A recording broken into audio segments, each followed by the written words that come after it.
Lions are pretty healthy heading into week 1 in Green Bay, and Trey Wingo joins us.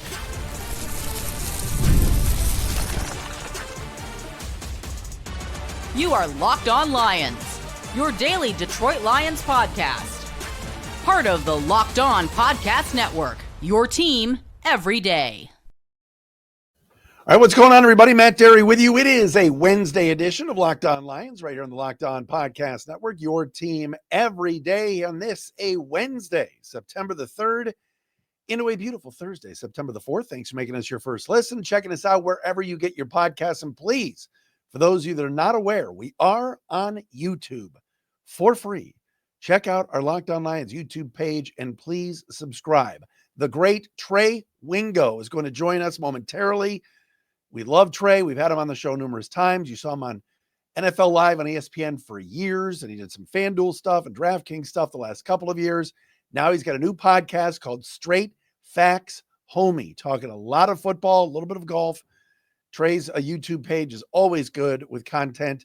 He will join us momentarily here on this Wednesday edition of Locked On Lions. Today's episode is brought to you by Mazda. Just like there's more to every player, more dedication, more attention to detail, there's more to a Mazda vehicle. Stay tuned later in the episode for highlights in this week's Moving the Game Forward. We appreciate our everyday listeners that are out there. Shout out to our everydayers. We appreciate all of you that check out the podcast daily. Walking into the Tiger game today, went to Tigers Mets, little business occasion down at Comerica Park. I'm walking into the ballpark, see this kid wearing an Alan Trammell jersey in front of me. He's not a kid. That is a young man by the name of Billy Zimmer. I was Billy's teacher at U of D High. He immediately starts talking about Locked On Lions and said, Cam Danker, another one of my former students, is a big everyday listener. And Cam was mad at me for something I said the other day about the Free Press Jeff Seidel fluff piece article. So I don't know what they were talking about. Billy had to run away, but it was great to see him, give him a hug and say hi. He's a great kid. So Billy Zimmer and Cam Danker are some everydayers. Thank you. Got to give a shout out to my guy, Albert Dale, the best in the business, best engineer I've ever worked with, and one of my best friends, and the great Chauncey D. Williamson, who is, his ovens are not turned on yet. He's not ready to be baking his bread just yet and buttering up for the season. He loves his Lions. Chauncey also has some leg injury. It's always something with him. But shout out to Chauncey, one of our great everyday listeners. All right, first injury report of 2025 is out as the Lions are getting set to take on the Green Bay Packers and looking for 4 straight wins, by the way, at Lambeau Field Sunday, 4:25 on CBS. Packers have not lost a home opener since 2012 when they lost to the Niners. It's the longest home opening win streak in the NFL. Bring it on. Bring it on. As far as 4 players on the Lions injury report, and again, there was no practice today, so these are estimated. Sione Vaki has a hamstring. Trevor Nowaski, an elbow injury. And they'll put designations like questionable, probable, all that tomorrow. And then limited in practice due to an illness, Isaac Tesla, the wide receiver, and Coyote Awashika, the backup guard, has a shoulder injury. Earlier today, Dan Campbell was on 97.1 The Ticket this morning. And he said that the Tesla missing a practice on Tuesday is just an illness and that he's got a little bug and he should be okay and back in the building today. And hopefully he'll feel better and be ready to go on Sunday. 2 key players that are not in the injury report that have been nursing injuries lately. Number 1, Sam Laporta, whose injury was kind of undisclosed, and then center Graham Glasgow, who's had a lower leg injury. Graham is going to be a huge key to this team. There's been a lot of talk about Graham Glasgow over the last couple of weeks because Graham, he's ready to play the role of Frank Ragnow. And look, they're not going to replace Ragnow. Ragnow is one of the best centers in the game. He is arguably one of the best offensive linemen the Lions have ever had. All right. But if Graham Glasgow could come in and set the tone and be a leader and be somebody that Jared Goff really relies on, That also means that maybe he could get a contract extension if he has a good season this season. He did not have a good year playing left guard last year. Now that job belongs to Christian Mahogany. We know Tate Ratledge is at right guard, but having a healthy Graham Glasgow and having a Graham Glasgow back at center that is just solid, dependable, and durable is going to be a big, big key for this football team. After we talked to Trey Wingo, by the way, a national expert, a pundit, whatever you want to call it, doesn't just pick the Lions to win the division. This man is picking the Lions to go to the Super Bowl and represent the NFC.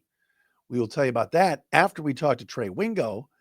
Coming up next, right here on this a Wednesday edition of Locked On Lions. Tomorrow, the Thursday crossover brought to you by PrizePicks. Yes, the most hated man in Detroit sports, Peter Bukowski, host of Locked On Packers, will join me tomorrow on the program.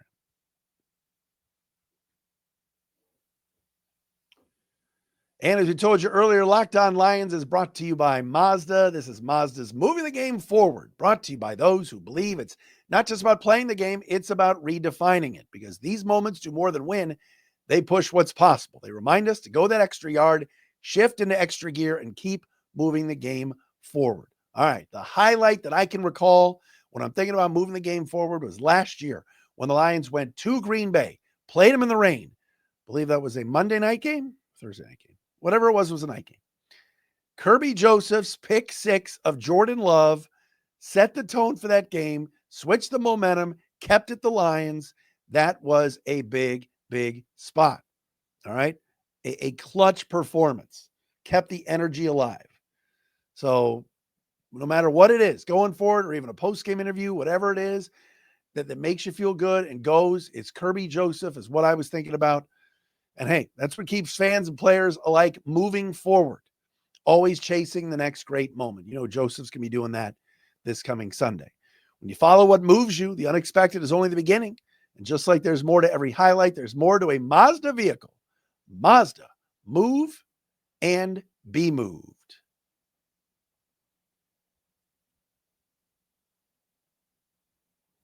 And Locked On Lions also today is brought to you by our friends at Supply House. Yes, when the opening whistle blows on a new repair, get your crew moving forward with Supply House.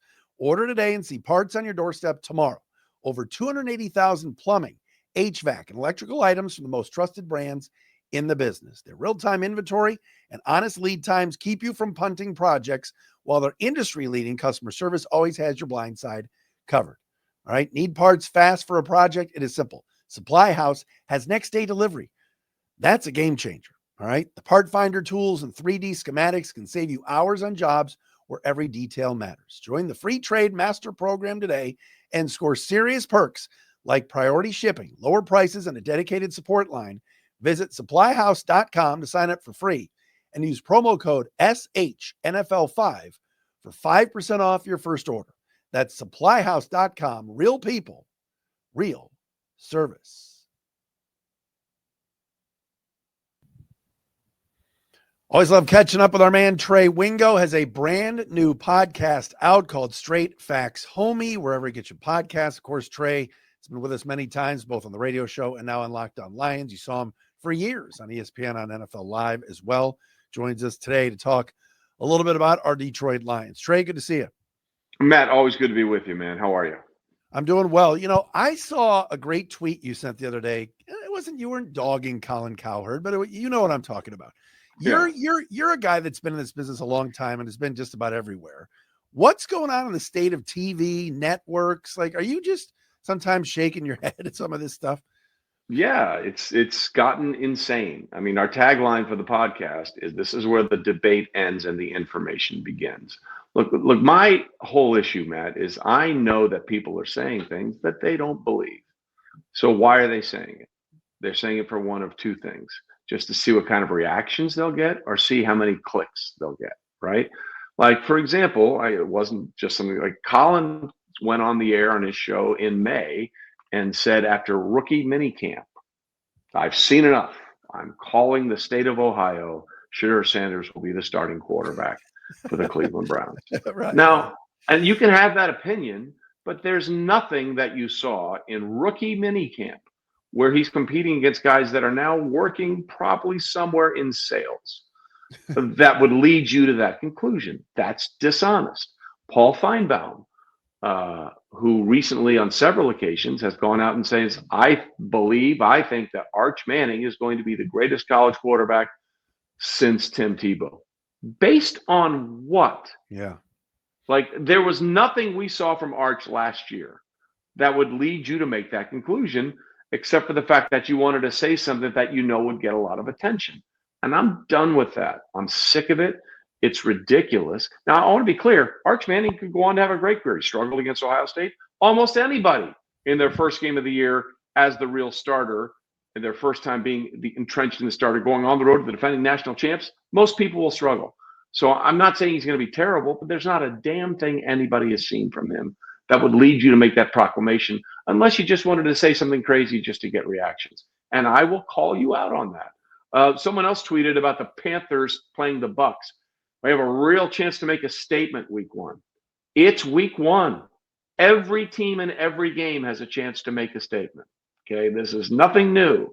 So I don't understand it. It is not interesting to me. I want to have a conversation with people about sports that will make them smarter about the things they watch. Give them more information.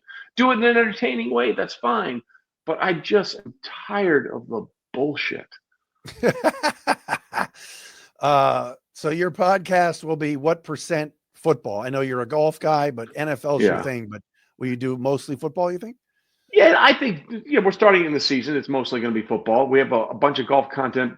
We did an interview with Brandel Chambly. We talked about a million different things, but we're also part of the YouTube series on my YouTube channel, Trey Wingo. We're also going to do golf videos called In Play with Trey, where we go around and play different courses. We've got drones, all kinds of cameras out there, basically telling you how to play the course, how to play it a little better, how to have more fun doing it.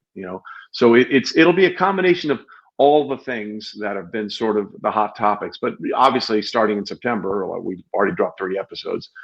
It'll mostly be football, and we'll talk on some college football, like the whole Bill Belichick thing the other night, right? Didn't go as planned at North Carolina for the start. 47 points, the most points he ever allowed as a head coach in the NFL, 48 in his first college game. It's going to be different, but his girlfriend was on the sidelines.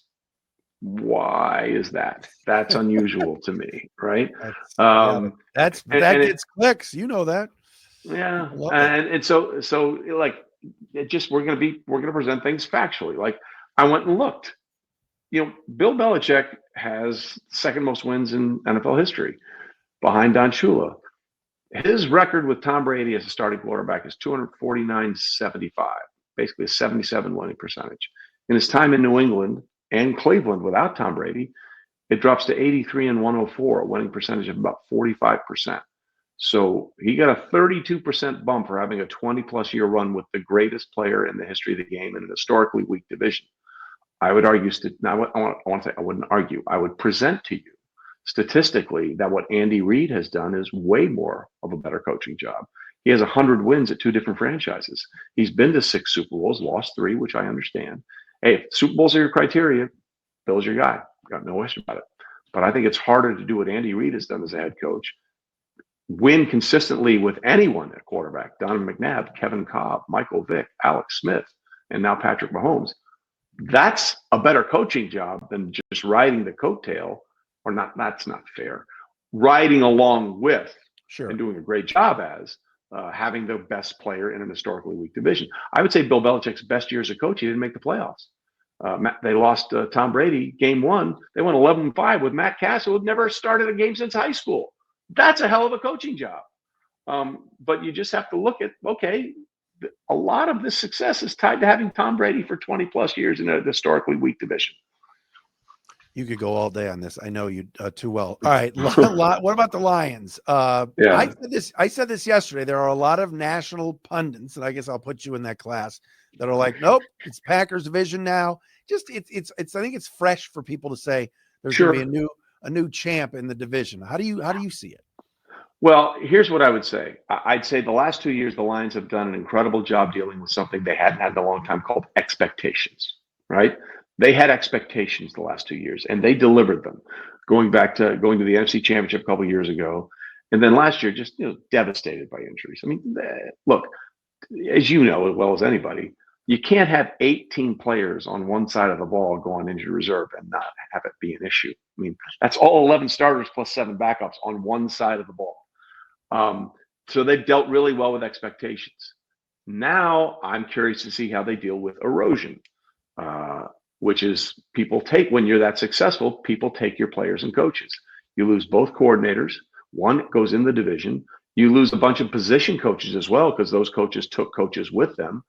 And then you have a massive change up on the offensive line, which was such a dominant force for the Lions last year. I'm not saying they're not making the playoffs, but I do think it's going to be a much more competitive division, which sounds weird because Minnesota won so many games last year. But I think that we have 3 real viable playoff teams in the NFC North. So I don't think we'll see 13 to 15 wins. I think 11 to 12 is probably much more statistically likely. And it depends on which games of those 11, 12 that they win to determine whether or not they're the division champ or a wild card. I think they're making the playoffs, but don't expect the glory run that we had last year. 7-2 in 1-score games? Unless you're the Chiefs, who win all of those 1-score games. I think those things are more likely to regress than progress. Trey Wingo, Straight Facts Homie Podcast. What do you like about Detroit for 2025, and what worries you a little bit?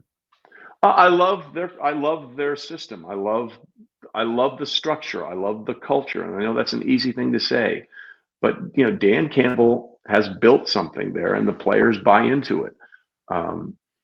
I just wonder about the loss of those 2 coordinators. That's significant.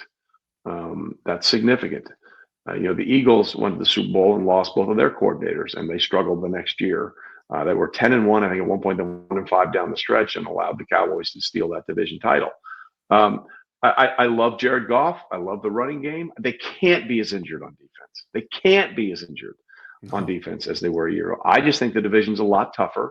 Green Bay is better with Micah Parsons. I don't care what Jerry Jones says. The Cowboys got worse, and Green Bay got significantly better. The Packers have one of the youngest rosters in football. That is also helpful. I think the obstacles for them, it's going to be all their division games are going to be extremely difficult. I mentioned yesterday, I love the addition of DJ Reed at corner. Terrion Arnold has had a really good camp, and Kelvin Shepard, the defensive coordinator, said the other day that this is a guy that they think is going to take a big leap. And yet Sunday, I think that the big advantage for the Lions is their secondary, they're not going up against Green Bay secondary, but Packers, if Nate Hobbs doesn't play, very shaky at corner. Do you see the same thing? Yeah, I do. I think that's the weakness for the Green Bay team right now. But, the best thing you can do to shake up a bad secondary, put the quarterback on the ground. Yeah. That's where – see, that's why I always find this interesting when people say, I want to shut down corner. I'm like, why?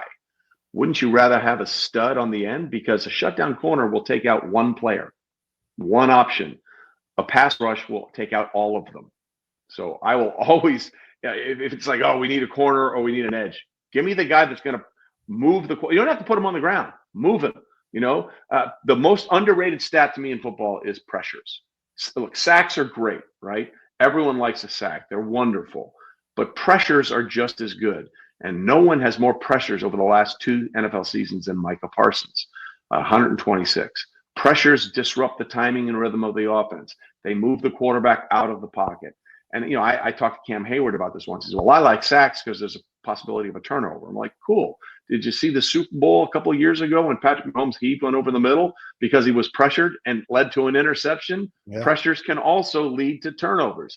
Pressure is the most important thing you can have. So if you have weak concerns at corner, like Green Bay does, getting Micah Parsons makes the corners better immediately. Are you a Jordan Love guy? What do you think? He's got to stop turning the ball over, but I do like Jordan. He went in there in Dallas in that first playoff game and completely outplayed Dak Prescott. And up until the fourth quarter, in the next round against San Francisco, he was playing very, very well. Just had a couple of timely turnovers. Got to be more careful with the ball. The most important thing that most quarterbacks take sometimes too long to learn is sometimes the best outcome is an incompletion. You know, Caleb Williams had that issue last year. Held on to the ball way too long sometimes. And people talk about, the offensive line. A lot of those sacks were on Caleb. So for Jordan Love, he's got to understand sometimes the best thing is to dirt it. You know, don't hang on and make a 2nd and 7 into a 3rd and 17. Get rid of the ball and understand where to get rid of it. Do you see a scenario? We were joking earlier. You were joking about Panthers Bucks, but like, all right, Lions Packers week 1. It is a big game. If Detroit were to go in there again, beat them for the 4th year in a row, maybe push them around a little bit like they have with just the physicality that they play with, could that set a tone for the entire season? I think every game can set a tone, and I want to be clear about this. Yes, I mean, like you have to almost look like a game, like a fantasy football game. And when I say that, hey, it's great week 1, but you're more likely to change a million things on your fantasy football team because of injuries, trades, and all this kind of stuff by week 2. It's great for that week. But like if they go in and push them around a little bit and they beat them for the 4th straight time, and then they lose the next 2, doesn't really matter. And that's a problem that the Bengals have had over the last couple of years. They think December games count more than September games. You know, they've started 0-2 at least. Last year started 0-3, 0-2 or 0-3 each of the last 3 seasons. And people are all upset. Well, the Chiefs laid down for the Broncos, and that allowed the Bengals to miss the playoffs. Then win your September games. Okay, they count. They all count 1/17. One in December, November doesn't count more than the ones in September and October. So, I mean, it can set a tone, and obviously there's a mindset. I mean, we've seen what's happened between Buffalo and Kansas City. Buffalo beats them every year in the regular season, and they've never beaten them in the postseason. So there's a mental part of this game. There's no question. Until you do it, no one's going to believe you can do it. But that one win in week 1 doesn't mean anything if it's followed by a 2-4 record. NFC kind of power rankings in your mind? Obviously, Philly's the big dogs because they're the defending champs. Who else is near the top besides Philadelphia in your mind? Well, I would say there's a couple of teams, but let me just say something about Philadelphia. And, you know, I'm sure people went crazy drafting Saquon Barkley with the top pick in their fantasy draft. I'm not sure that was a really good idea. And let me explain why. He's the 9th 2,000-yard rusher in NFL history. As you all know, we had one in Detroit and Barry Sanders. I went back and looked at the numbers the year after a 2,000-yard season, what changed. And the thing that popped to me more than anything else was not just a drop in total yards, which is expected, but yards per carry went down by about between 1.5 to 2 yards for the 2,000-yard rusher the next season. So what does that mean? They're probably getting the same amount of carries. It means the explosive plays, the big plays, the breakout plays are less likely to happen the year after a 2,000-yard season. So Saquon's probably going to run for 1,400 to 1,500 yards, probably have 8 to 10 touchdowns. But are we going to see the 60, the 70, the 75-yard runs that we saw routinely a year ago? Every historical data point suggests that that's not going to be the case. So when you see that yards per carry average drop that significantly from 1.5 to 2 yards per carry, that tells you that you'll get the grind amount yards, but the wear and tear, that's what shows up year 2. And Saquon is the only, by the way, of the 9 2,000-yard rushers in NFL history to go to the Super Bowl, which means that's an additional 3 games he had to play on the end of the 2,000-yard season. All that being said, I still like Philadelphia. I like Detroit. I like Green Bay. I really like the Rams, but I say that with a caveat. When I start hearing about a 37-year-old quarterback managing his back in training camp, that's problematic.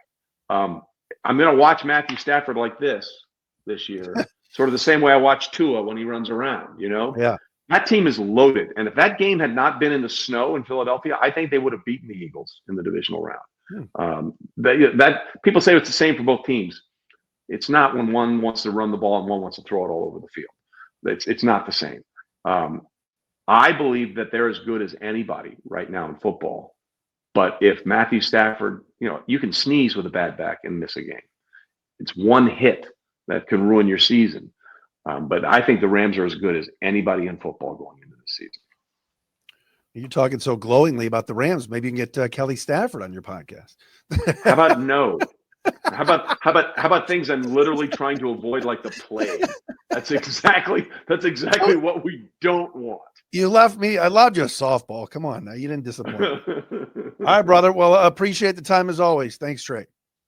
Matt, no problem. Again, Straight Facts Homie on YouTube. Check it out there on my page, Trey Wingo, also Amazon, Spotify, Apple, wherever you get your podcasts. We're dropping another one this Friday with Damian Woody, so we'll be excited about that. Thank you, Trey Wingo, Straight Facts Homie Podcast. And Locked On Lions today brought to you by our friends at Yahoo Fantasy. The NFL season is right around the corner. We got games tomorrow night. Eagles and Cowboys, and you can feel the buzz. Fantasy football season is here. Everyone's researching, drafting, and building their championship squads. So if you haven't joined a league yet, now's the time. It's all happening on Yahoo Fantasy. This year, I'm playing fantasy football on Yahoo Fantasy, and you should too. Whether you're a first-timer or a veteran creating your 1 millionth league, Yahoo Fantasy is loaded with fun ways to compete and brand new features that make the game even better.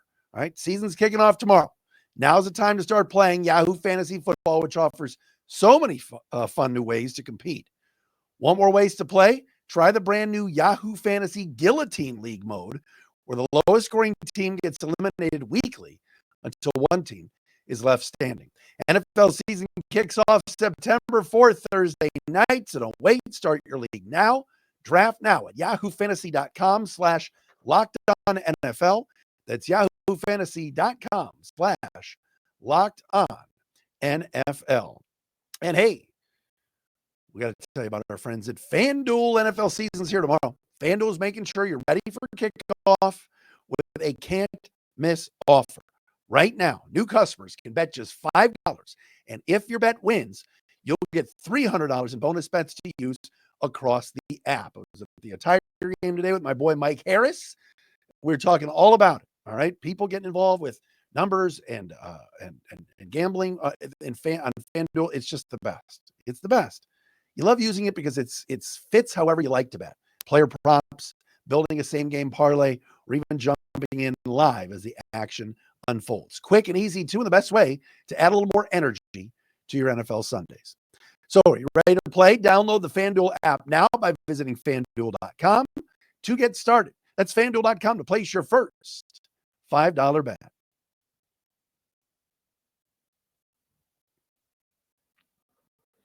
All right, wrapping up the show with two things. Number one, if you know Chad Bush, all right, my guy, one of my better boys, Chad Bush, it's his birthday today. Tell him you heard on Locked On Lions that Matt Derry wished him a happy birthday. Happy birthday to the man that runs the prep. The high school coverage is unbelievable on the prep. If you've not watched any games, we did the game last week with Brother Rice and Dakota. Chad Bush, happy birthday, brother. Hope it is a good one. Second of all, we got to give equal time. We mentioned all the national people yesterday that are picking against the Lions to win the division. How about today on his very radio show, Rich Eisen? That's correct. Rich Eisen predicted the Lions to not only win the NFC North, but win the NFC. Quote, I have the Lions winning the conference. I am way higher on the Lions than everyone else. Everyone else thinks that the secret sauce is Ben Johnson with Jared Goff. And we're going to find out if that's the case or not. I'm assuming the Lions are just not going to have 1 million people hurt this year. I got the Lions finishing first. End quote from today's Rich Eisen show. All right. Somebody on the Lions side. Tomorrow, somebody who's not on the Lions side. The most hated man in Detroit sports. The host of Locked On Packers, Pete Bukowski, is going to join me tomorrow for the Locked On crossover. We're going to talk Lions, Packers, matchups, what to watch, what we're worried about. Everything else is tomorrow on this very show. So join us tomorrow for the Thursday crossover brought to you by PrizePicks. See you tomorrow.